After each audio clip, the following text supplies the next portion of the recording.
శ్రీ గురుచరిత్ర అధ్యాయం 1. ఓం శ్రీ గణేశాయ నమః. ఓం సరస్వతీయే నమః. శ్రీ గురుభ్యో నమః. శ్రీ గురుదేవతాయే నమః. శ్రీ శ్రీ పాదవ శ్రీ వల్లభ శ్రీ నృసింహ సరస్వతి దత్తాత్రేయ గురుభ్యో నమః. శ్లోకం. బాలార్క ప్రభమింద్ర నీలచటిలం భస్మాంగరాగోజ్వలం శాంతం నాదవిలీన చిత్తపవనం శార్దూల చర్మాంబరం బ్రహ్మజ్ఞై సనకాదిభిః పరివృతం సిద్ధైః సమారాధితం దత్తాత్రేయముపాస్మహే హృది ముదా ధ్యేయః సదా యోగిభిః.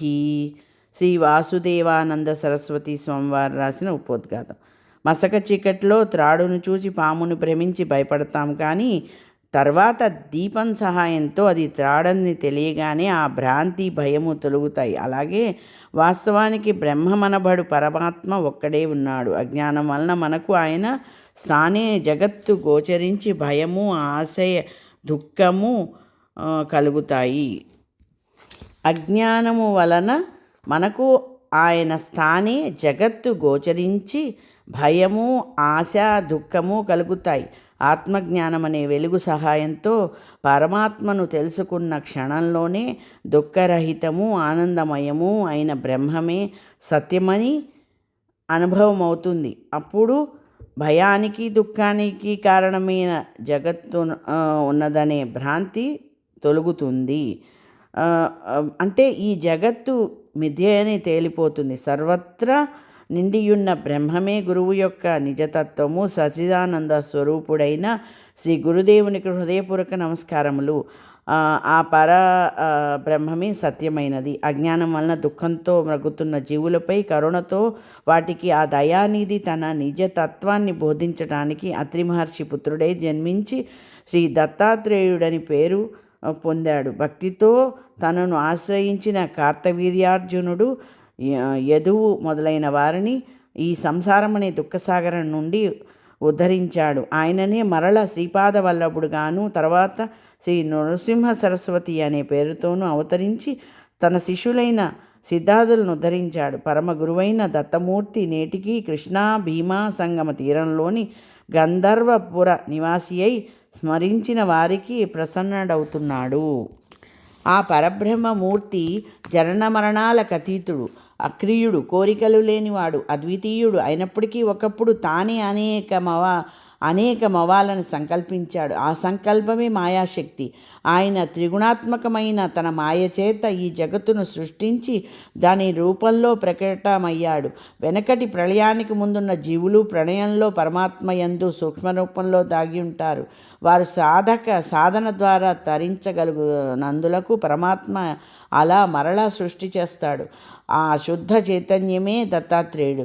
సృష్టికర్త అయిన బ్రహ్మ నుండి స్థూలము జడము అయిన స్తంభము వంటి వస్తువులు, సూక్ష్మము సజీవములు అయిన మన దేహాలు, బుద్ధి, ఇంద్రియాలు మొదలుగా గల ఈ చరాచర జగత్తు ఏర్పడ్డాయి.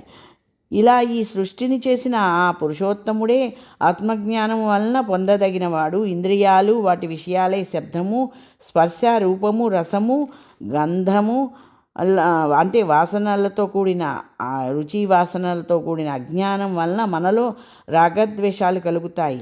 వాటిని ఎవరు దైవీ సంపత్తితో జయిస్తారో అట్టివారే అజ్ఞాన దుఃఖరూపమైన సంసారం నుండి ముక్తి పొందుతారు.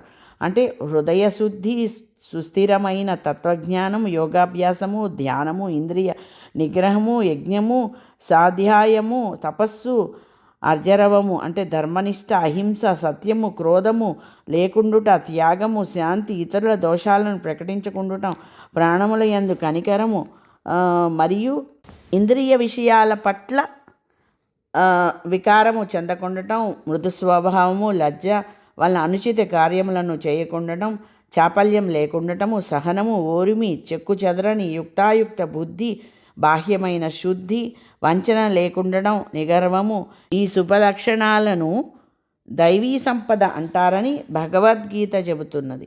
అటువంటి ముముక్షువుల కొరకే జనన మరణాలు లేని ఆ పరమేశ్వరుడు తన దివ్య మాయా చేత మానవ రూపంతో జన్మించాడు. ఇలా ప్రతి యుగంలోనూ అవతరించి ధర్మరక్షణము, స్వధర్మ పాలనము చేసి తర్వాత తన అవతార శరీరాలు విడిచి పెడతాడు. ఇలా అవతారాలు విడిచిపెడతారు. ఇలా బ్రహ్మ దివసాన శ్వేత వరాహ కల్పంలో ఇప్పటికీ 28 యుగ చతుష్టయాలు గడిచాయి. అంటే 432 కోట్ల సంవత్సరములు ఒక బ్రహ్మ దివసము, అది బ్రహ్మకు ఒక రోజు. దీనికి రెండింతలైన బ్రహ్మ యొక్క అహోరాత్రాల కాలం ఒక కల్పము. 3600 కల్పాలు బ్రహ్మదేవుని ఆయుర్దాయము. వీటిలో మొదటిది శ్వేతవరాహ కల్పము. మానవులలో కలి ప్రభావం వలన సత్యము, ధర్మము, సాటి జీవుల పట్ల ప్రేమ, దేవతల పట్ల భక్తి శ్రద్ధలు కొరవడ్డాయి. యజ్ఞదాన తపస్సులు లోపించాయి. ఆ కారణంగా దేవతలు కూడా మానవుల పట్ల నిర్దయులయ్యారు. కనుక పరమాత్మ అయిన దత్తాత్రేయుడే ఈ సృష్టిని ఉద్ధరించడానికి స్వయంగా అవతరించాడు. కృష్ణ అమరజా నదీ సంగమ తీరంలో లోకపావనములైన దివ్యలీలలు చేస్తూ అక్కడే అదృశ్యంగా ఇప్పటికీ ఉన్నారు. ఈయన మహాత్యం చెప్పనలవిగానిది. పుట్టిన వెంటనే ఏడిచే బదులు ప్రణవముచ్చరించాడు. ఇనుమును తాకి బంగారంగా మార్చారు. అక్షరాభ్యాసం కూడా లేకుండానే శిష్యులకు వేదపాఠం చెప్పాడు. బాల్యంలోనే తల్లిదండ్రులకు జ్ఞానం ఉపదేశించాడు. చిన్న వయసులోనే సర్వతీర్థ క్షేత్రాలు పాదాచారి అయి దర్శించి పావనం చేశాడు. అష్టాంగ యోగం అభ్యసించాడు. నానాటికి పతనమవుతున్న సన్యాస మార్గాన్ని పునరుద్ధరించాడు. అపథ్య భోజనంతో ఒక భక్తుని ఉదరరోగం పోగొట్టాడు.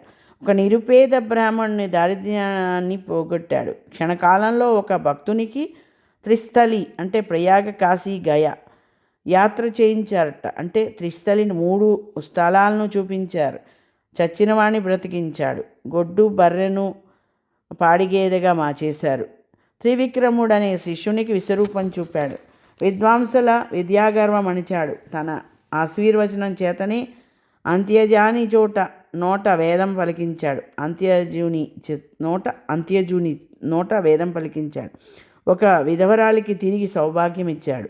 కర్మభ్రష్టులైన ప్రజలకు పవిత్రమైన కర్మ మార్గం బోధించాడు. ఎండిపోయిన మేడి కట్టెను చెట్టుగా మార్చాడు. గొడ్రాలికి పుత్ర సంతానం కలిగేలా చేశాడు.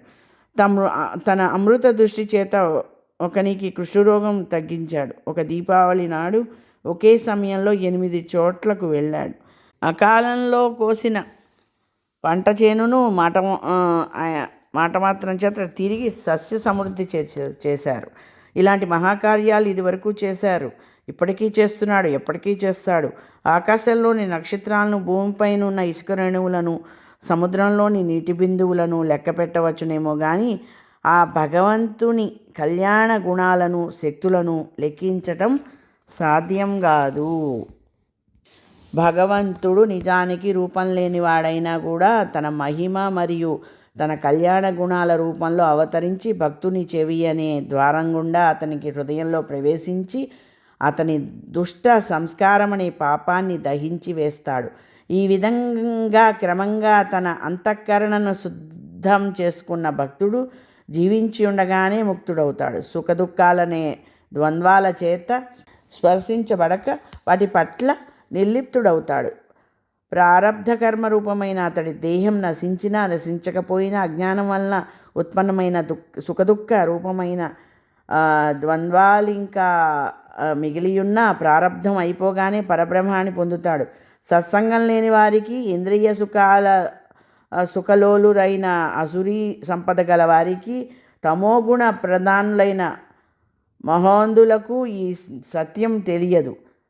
స్వధర్మమాచరిస్తూ సాధు గురు దేవతల యందు భక్తి గలవాడే సత్సంగం వలన వివేకి అయి నేనే కర్తను భోక్తను అనే అభిమానం విడిచిపెట్టి ఉత్తమ సన్యాసి అయి ఈ మార్గంలోనే అతడు ముక్తి పొందుతాడు. గంగాధర సరస్వతి స్వామివారు రాసిన ఉపోద్ఘాతం. శ్రీ గురుని అనుగ్రహానికి పాత్రుడై సాకరే అనే పేరు ప్రసిద్ధికెక్కిన స్వయం దేవుడను సద్బ్రాహ్మణుడు మా పూర్వీకుడు. ఆయనది అపస్తంభ శాఖ, కౌండిన్యస గోత్రం. వారి కుమారుడు దేవరావు, అతని కుమారుడు గంగాధరుడే. మా తండ్రి గారు ఆయన శ్రీ గురునికి భక్తుడు. మా తల్లి యొక్క తండ్రి గారిది అశ్వలాయన శాఖ, కాశ్యపసి గోత్రం. ఆయన జన్హు భాగీరథ మహర్షుల వంటి వాడు. మా తల్లి చంపాదేవి పార్వతీదేవి పోలిన పతివ్రత.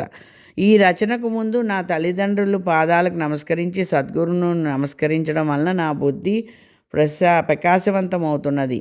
ఆ గంగాధరుని కుమారుడైన నా పేరు సరస్వతి. ఆ గంగాధరుని కుమారుడనైన నా పేరు సరస్వతి.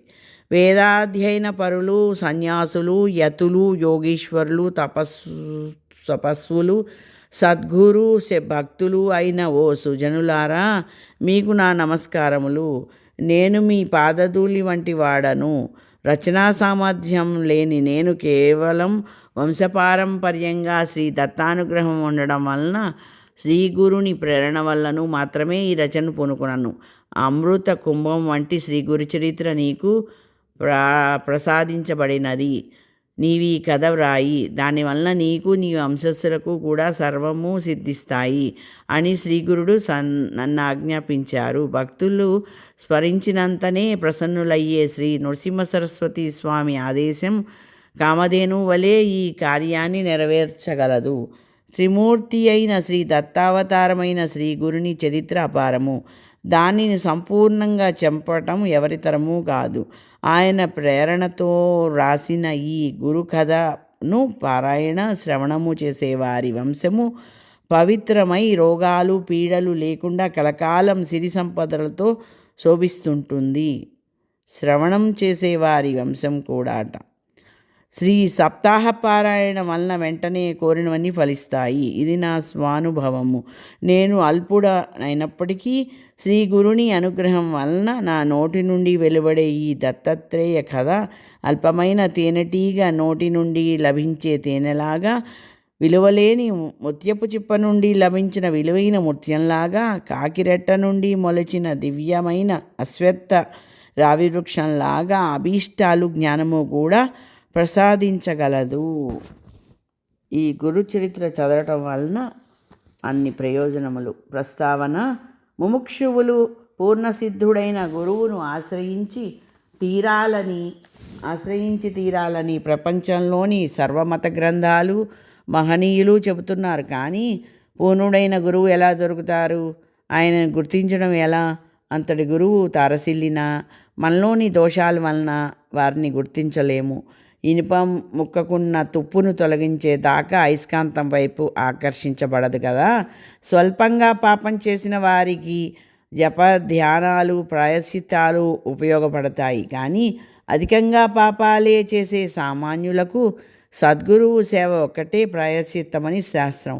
మొదట ముముక్షువు గురుచరిత్ర వంటి గ్రంథాలు పారాయణ లేక శ్రవణం చేస్తే హృదయం పరిశుద్ధమై ముముక్షత్వము, గురుభక్తి అంటే సద్గురువు సమాగమం కోసం ఆకాంక్ష తీవ్రతరమవుతాయి.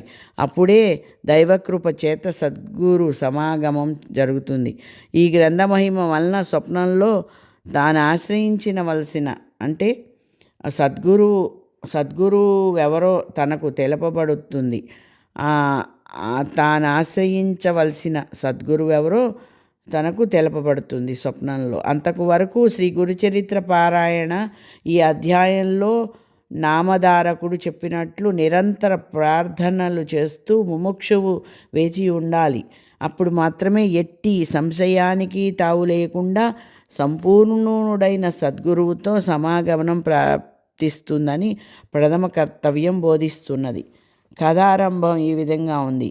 గంధర్వ నగరంలో శ్రీ నృసింహ సరస్వతి స్వామి మహిమలోక ప్రసిద్ధమై దూర ప్రాంతాల నుండి కూడా ఎందరెందరో వచ్చి వారిని సేవించి పెళ్లి కాని వారు పెళ్ళి, సంతానం లేని వారు సంతానము, పేదవారు ధనము, ఇలా ఎవరికి అవసరమైనవి వారు పొందుతున్నారు.